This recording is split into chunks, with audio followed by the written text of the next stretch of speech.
હાલમાં દિલ્હીના મુખ્યમંત્રી અને આમ આદમી પાર્ટીના સંયોજક અરવિંદ કેજરીવાલજીની ઈડી દ્વારા એમના નિવાસસ્થાનેથી ધરપકડ કરવામાં આવી છે।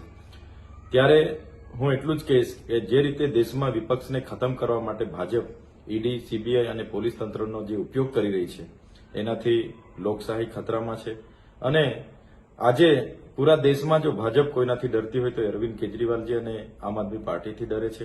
ત્યારે ભાજપને ડર છે કે આવનારી લોકસભાની ચૂંટણીમાં અરવિંદ કેજરીવાલજીના પ્રચાર કરવા અટકાવવા માટે આ એમની ધરપકડ કરવામાં આવી છે। ત્યારે ચૂંટણી જાહેર થયા બાદ જ કેમ એમની ધરપકડ કરવામાં આવી એ પણ ખૂબ મોટો સવાલ છે। ત્યારે આવનાર દિવસોમાં જે લોકસભાની ચૂંટણી છે અમે પણ પોતે ઉમેદવાર છે।